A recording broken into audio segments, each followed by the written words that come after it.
Pregnancy में पेट के निचले हिस्से में दर्द क्यों होता है, क्या इसका कारण होता है, क्या रीज़न होता है और इसका घरेलू उपाय क्या क्या होता है, कब डॉक्टर से संपर्क करना चाहिए और कब ये नॉर्मल होता है, कब नॉर्मल नहीं होता है, सारी बातें इस वीडियो में मैं आपको बताने वाली हूँ। हेलो फैमिली, आपका हमारे यूट्यूब चैनल में बहुत बहुत स्वागत है। फ्रेंड्स, अगर वीडियो अच्छा लगता है तो चैनल को ज़रूर सपोर्ट करिए, क्योंकि मुझे जल्दी से जल्दी 10K सब्सक्राइबर पूरे करने हैं। वो होगा आप लोगों की सपोर्ट से। चलिए वीडियो में आगे बढ़ते हैं। सबसे पहले तो मैं बता दूं कि इसके क्या क्या रीज़न होते हैं। देखिए फ्रेंड्स, होता क्या है कि जब आप 1 से 3 महीने की बात करते हैं कि जब आप प्रेगनेंसी कंसीव कर लेते हो तो 1 से 3 महीने अगर आपका जो प्रेगनेंसी है वो अच्छी नहीं है, अगर आपके एग की क्वालिटी अच्छी नहीं होगी, स्पर्म की क्वालिटी अच्छी नहीं होगी, उसकी गुणवत्ता अच्छी नहीं होगी, फर्टिलाइजेशन अच्छी नहीं होगी, तो ये जो प्रेगनेंसी होती है वो लॉन्ग लास्टिंग नहीं होती है, ये ज़्यादा देर तक नहीं टिकती है, बीच में ही ये ख़राब हो जाती है। तो इसके जब आपको मिसकैरेज होने वाला रहता है तो आपको पेट में काफ़ी तेज़ दर्द होने लगता है, पेट के निचले हिस्से में दर्द होने लगेगा, हल्का सा स्पॉटिंग ब्लीडिंग होने लगेगा और आपका मिसकैरेज हो जाएगा। ये मिसकैरेज का सिम्टम्स होता है। तो एक ये भी रीज़न होता है। दूसरा रीज़न ये होता है कि अगर आपको बार बार गैस कॉन्स्टिपेशन बन रहा है काफ़ी ज़्यादा। देखिए फ्रेंड्स, प्रेगनेंसी में आपकी इम्यूनिटी लो हो जाती है, जो इम्यूनिटी सिस्टम होती है, खाना पचाने की क्षमता वो कम हो जाती है। तो क्या होता है कि महिलाएं कुछ भी खा लेती हैं जिससे कि उन्हें गैस कॉन्स्टिपेशन का सामना करना पड़ता है।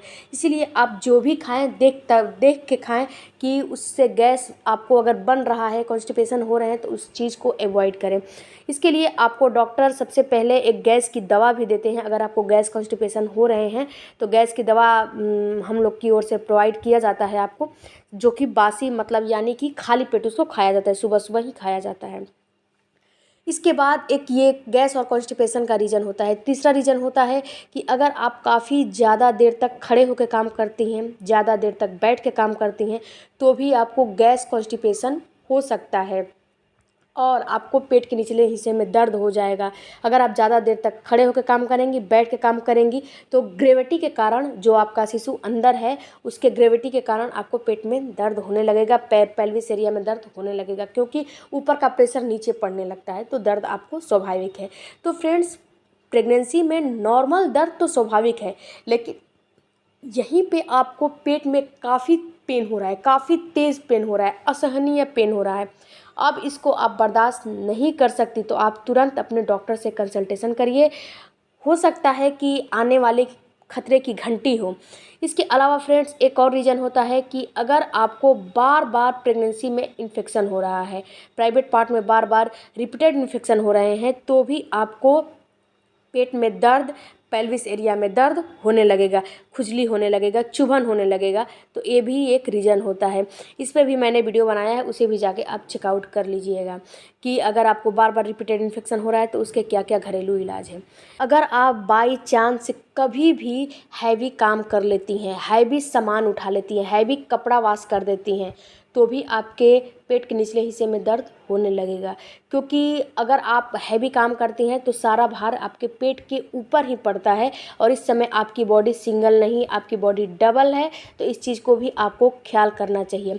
अब बात करते हैं सेकेंड ट्राइमेस्टर में क्यों पेट में दर्द होता है। तो सेकेंड ट्राइमेस्टर में आपका यूट्रस बड़ा होने लगता है, आपके शिशु की ग्रोथ बड़ी होने लगती है, तो ये पेट में दर्द होना नॉर्मल बात होती है, इससे आपको घबराना नहीं चाहिए। अगर कम दर्द हो रहा है तो आपको घबराना नहीं चाहिए। तीसरे ट्राइमेस्टर में अगर ये आपको दर्द हो रहा है तो हो सकता है कि ये आपके पेट के निचले हिस्से में दर्द आपका लेबर पेन हो।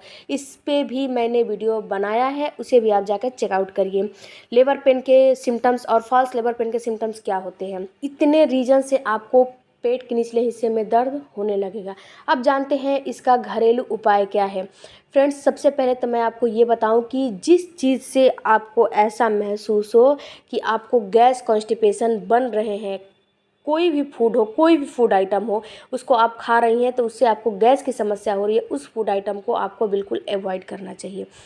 पहली बात ये हो गई। दूसरी बात आपको हो गई, जो भी आप अंडरगारमेंट्स इस्तेमाल कर रही हैं उसको आप, अगर आपको वाइट डिस्चार्ज की समस्या है तो आप दिन भर में कम से कम 2 से 3 आपको चेंज करना ही पड़ेगा, नहीं तो आपको इन्फेक्शन हो जाएगा। उसे सूर्य की किरणों में, धूप में सुखाएं, डिटॉल में वॉश करके धूप में सुखाएं ताकि उसमें कोई भी बैक्टीरिया ना हो।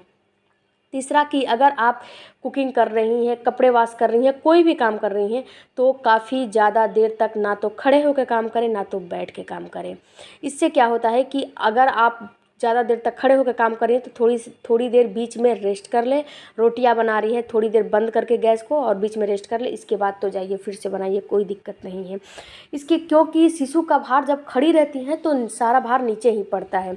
इसके अलावा अगर बैठ के काम कर रही हैं तो बीच बीच में आपको रेस्ट कर लेना चाहिए, नहीं तो बैठने से भी ग्रेविटी होती है जिससे कि आपको समस्या हो। इसके बाद फ्रेंड्स, आपको कोई भी प्रेगनेंसी में हैवी काम बिल्कुल भी नहीं करने चाहिए।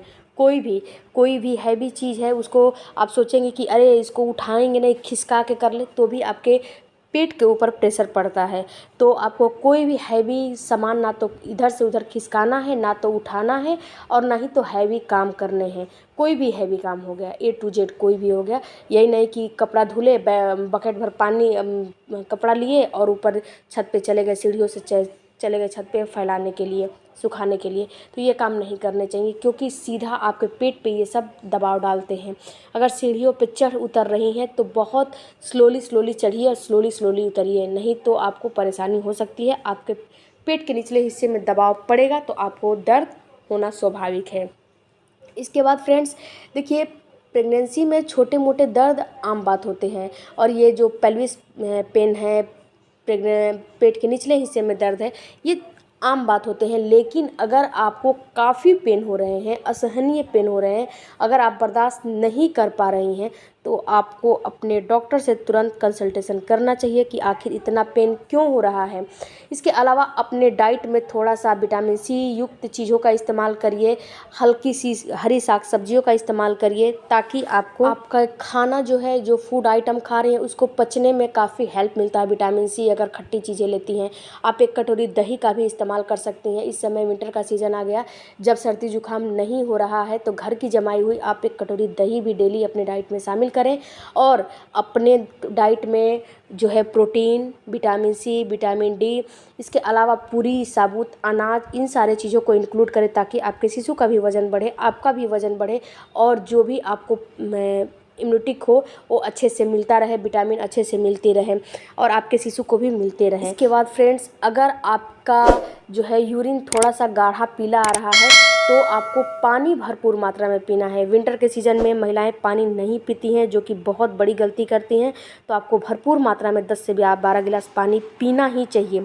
आई होप फ्रेंड्स कि ये वीडियो थोड़ा भी आपको हेल्पफुल लगा होगा, तो चैनल को ज़रूर सपोर्ट करिए, ज़रूर लाइक शेयर कमेंट करिए, जो भी क्वेरी हो कमेंट बॉक्स में ज़रूर दीजिए। मिलते हैं अगले वीडियो में, बाय बाय।